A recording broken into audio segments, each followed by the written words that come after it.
Hello guys, so ito yung project namin na ito is interiors renovation.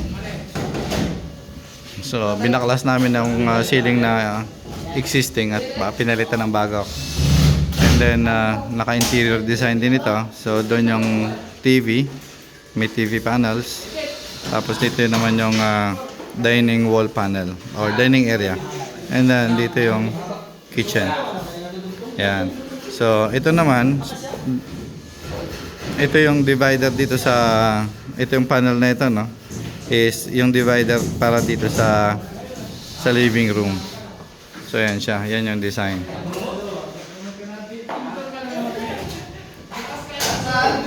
So, ito, made of tubular. Made of tubular, 2x4. Tapos, naka-haspe. Naka-haspe siya. Tapos ito naman white, painted white itong mga shelvings. Ayan siya.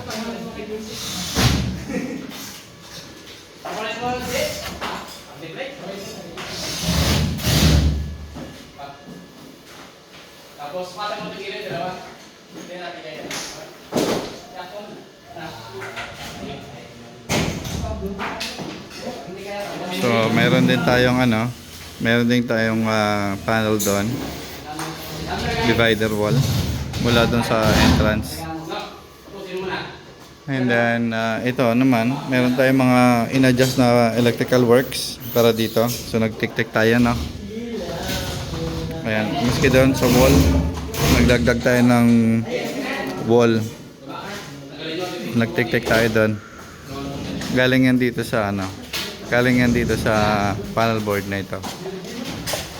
Nagdagdag din kami ng panel board na isa kasi kinulang na. So dito yung kitchen area.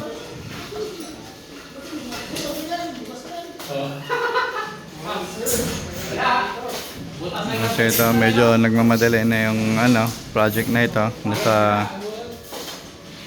Gawin namin ng isang buwan.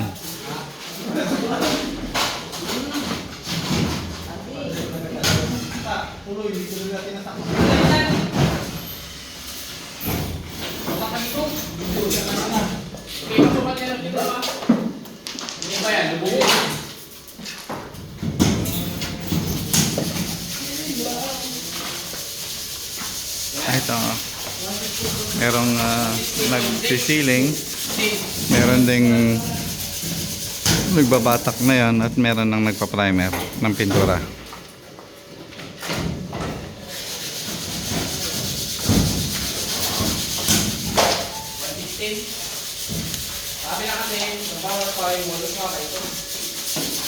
Ito naman, welding works para dito sa divider.